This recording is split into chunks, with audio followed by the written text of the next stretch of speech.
Oi, eu sou o Fael e tô aqui nesse vídeo para dar um recado. Bem, na verdade são dois recados. E calma que o vídeo já vai começar. Galera, eu estou com um novo canal de terror. E neste canal vai ser narrado os melhores e mais longos vídeos de terror. E muitos desses vídeos dariam até um roteiro de filme de Hollywood. E você que acompanha e é fã do Elite Oculta, se inscreva lá no meu novo canal de terror. O link está aqui na descrição desse vídeo. Vocês não vão se arrepender. E por último, o Elite Oculta está com vídeos novos somente para os membros e apoiadores do canal. E para quem é membro, eu vou estar mostrando quanto eu ganho com o YouTube. E como você pode ganhar dinheiro também a partir de um mês com o seu canal. Então, a partir de R$ 7,99 por mês, você se torna um membro do Elite Oculta e tem direito a vários benefícios do canal. Agora, bora para o vídeo.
Boa noite, me chamo Ubirajara.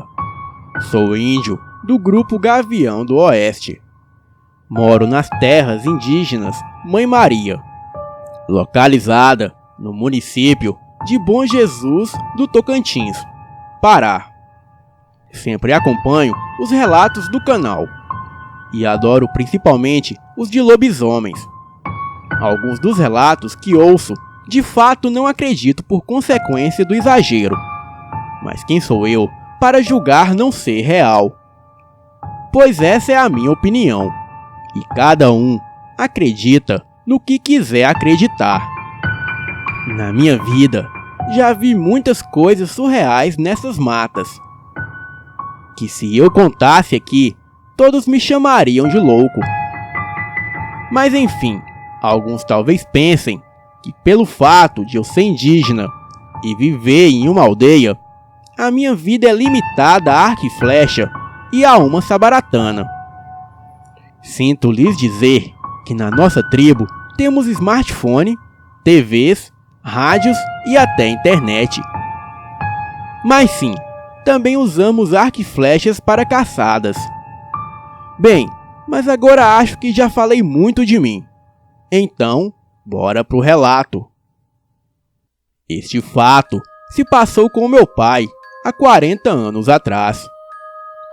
Ele se chama Iberê, e naquela época ele tinha os seus 25 anos de idade e morava aqui mesmo, na aldeia. Nesta época havia uma tribo aqui próximo. Era um povo que vivia isolado dentro da mata. Eram por volta de 40 pessoas. O contato com eles era difícil, pois eles nos evitavam ao máximo. Mas como eram os nossos vizinhos, nós os chamávamos de Piripicura, ou povo borboleta em português. Certo dia, o meu pai e o seu único companheiro, que era o seu cão que se chamava Guará, estavam na mata. O meu pai se locomovia na floresta, caçando, pescando e coletando alimentos. Até que ele avistou um índio Piripicura. Ele estava muito ferido. O meu pai, que nunca ligou para as indiferenças, foi socorrer o índio e o levou para casa.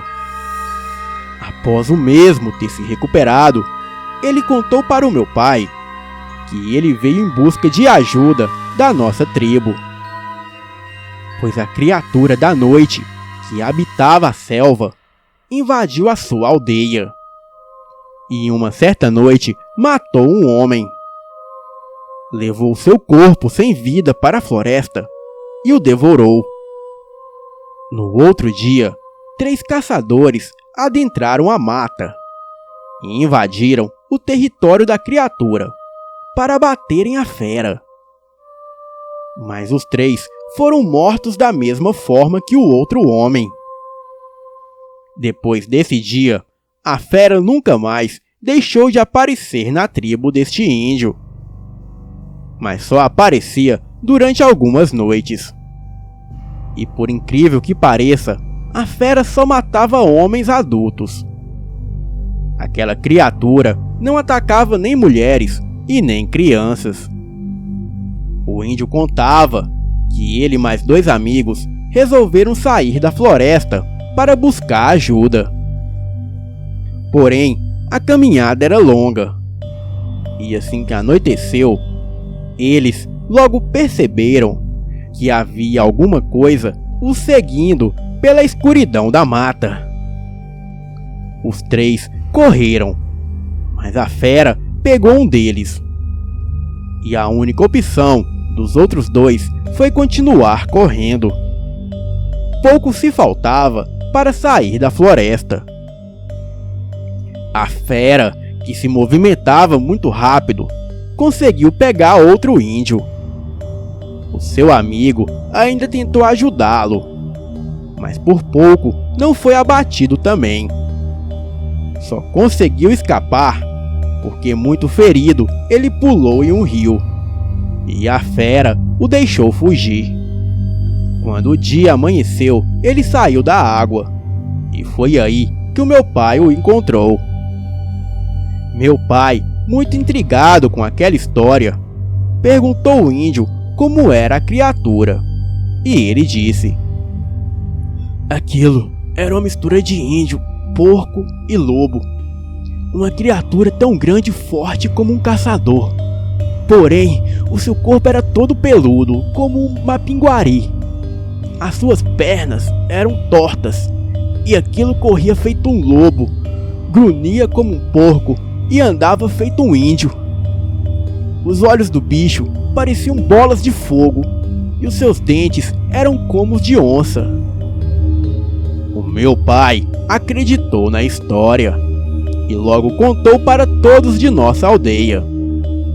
O nosso povo ficaram preocupados, mas chegaram a imaginar que talvez o índio estivesse exagerando um pouco com a história. Então, um grupo de 5 caçadores da nossa tribo se voluntariaram para acompanhar o índio de volta para sua aldeia.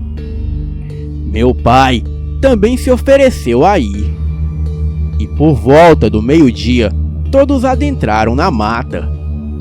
O trajeto era longo, por meio de uma boa caminhada cautelosa, e todos estavam atentos a quaisquer perigo que pudesse surgir. Eles caminharam muito, e logo anoiteceu. E por volta de 7 da noite, eles finalmente chegaram na aldeia. O índio emitiu alguns assobios que serviam como um código para informar que era um piripicura que se aproximava. Porém, não houve assobios em resposta. O índio, muito preocupado, correu para a aldeia e se deparou com a cena mais aterrorizante de toda a sua vida. E aterrorizante também para o meu pai e os demais caçadores. Estava tudo destruído na aldeia, sinal de lutas e sangue para todos os lados. E o pior, todos estavam mortos, com partes dos seus corpos arrancadas. Desta vez, aquela criatura não havia poupado nem mesmo as mulheres e crianças.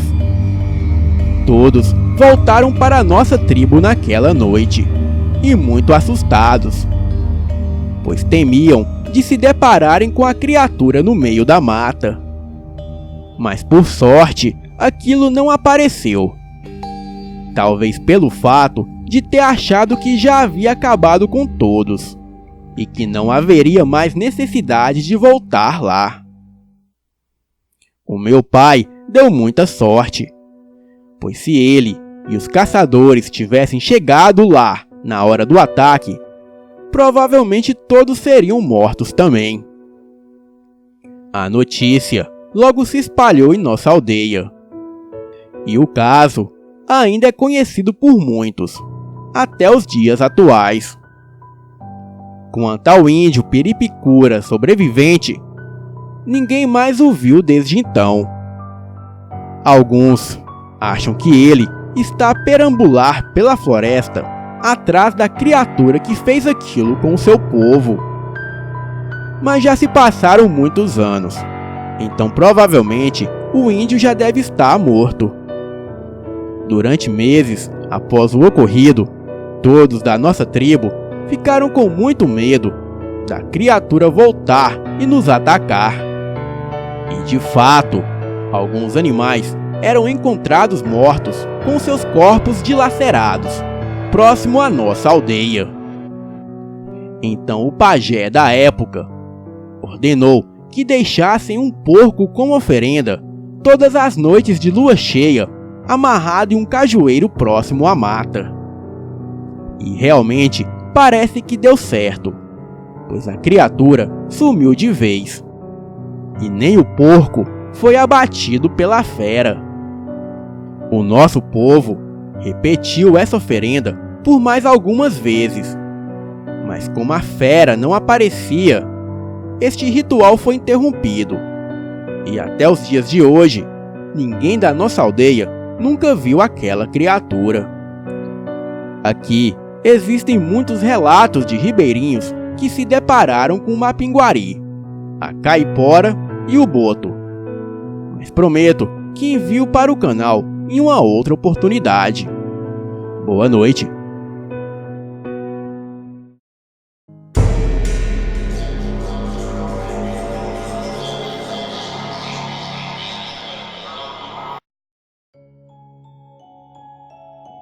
Era uma noite quente, e o meu pai dormia com a sua janela aberta. Visto que onde temos a casa de veraneio é na área rural, enquanto a minha mãe, tia e o meu amigo e eu dormíamos nos dois outros quartos. Eu estava com dificuldades para dormir e com muita sede, mas estava com medo de ir até a cozinha, pois não havia ainda energia elétrica no nosso loteamento, e nem mesmo nos outros loteamentos vizinhos. Naquela época, eu tinha 11 anos. Ouvi o meu pai levantando para fumar na cozinha, e resolvi ir até lá. E ele me disse: "Filho, vamos lá no meu quarto que quero te mostrar uma coisa." Chegando lá, ele me disse que estava vendo claridades, que estavam refletindo nas paredes do quarto. Não deu nenhum minuto e também consegui ver pela janela. Dentre as árvores, pinos americanos, que eram muitas, era possível observar que alguma luz partia dali. O problema era que essa luz não era como se fosse de uma lanterna, e não havia nenhum barulho. Chamei a minha mãe, a minha tia e o meu amigo. Porém, somente as minhas tias foram na janela ver. Ficamos ali observando com muito medo e bem quietos, das 11 horas até mais ou menos 2 da manhã. E foi aí que a luz começou a ficar muito forte e parecia se aproximar de nossa casa. O meu medo foi tanto que eu fiz xixi nas calças. O meu pai, também com muito medo, começou a gritar bem alto e a assobiar. e os flashes de luz desapareceram. No outro dia cedo, fomos caminhar naquela área e observar se havia algum tipo de sinal ou rastros de caminhão, trator, carro, etc. Porém, não havia nada.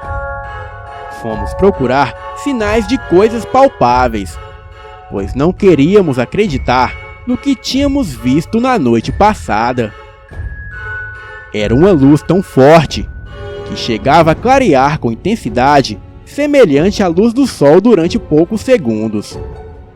Quando voltamos a São Paulo, o meu pai procurou o telefone da Unicamp e conseguiu entrar em contato com o departamento de física, onde deram um outro telefone para ele ligar. Era do CTA de São José dos Campos. O meu pai ligou e o pessoal de lá disse que receberam cerca de 10 registros idênticos ao nosso e na mesma região em que estávamos. Região de Botucatu, São Paulo. Eles disseram que investigaram o caso, mas não souberam de nada. E como era de se esperar sobre o desfecho das investigações. Experiências como essa me marcam até hoje. Ainda que não saibamos realmente se aquela luz era um fenômeno natural ou algo que foge de nossa compreensão e que faz parte do fenômeno ufológico. Boa noite.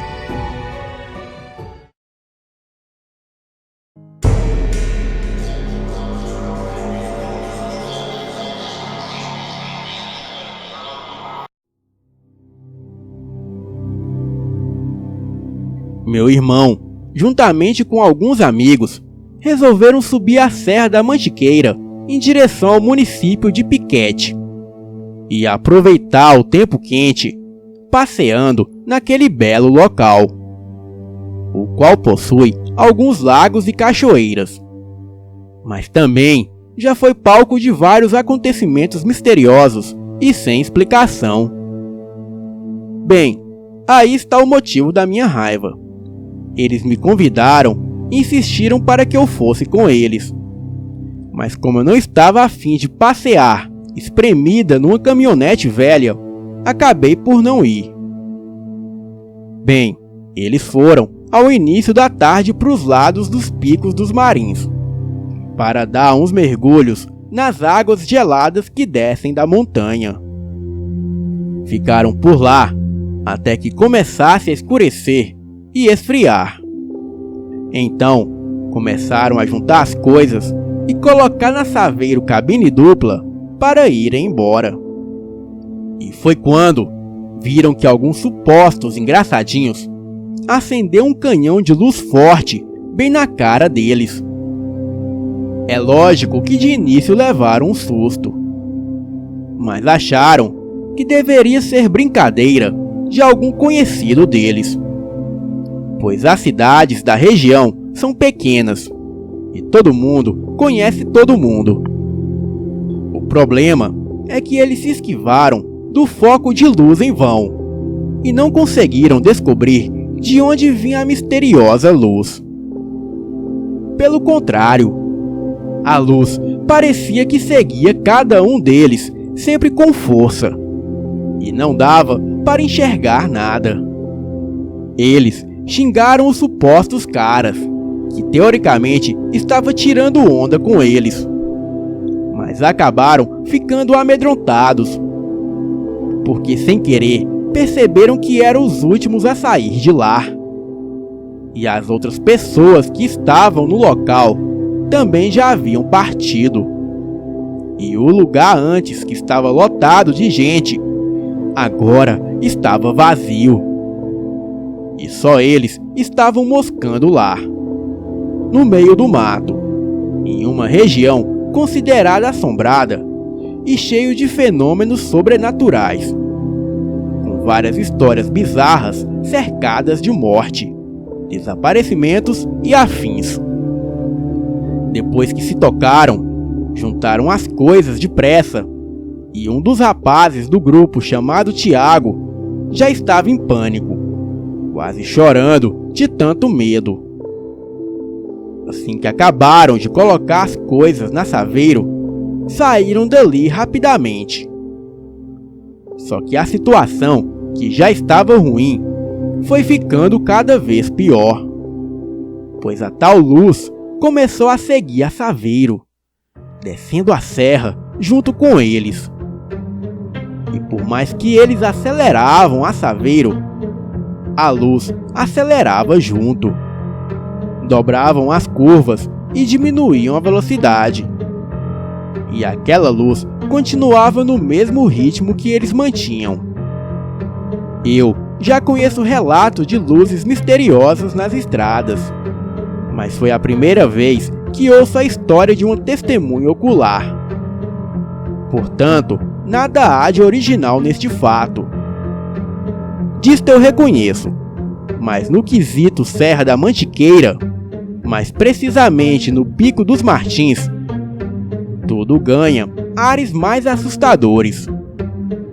A tal luz seguiu o carro até que desceram toda a serra e alcançaram a BR-459.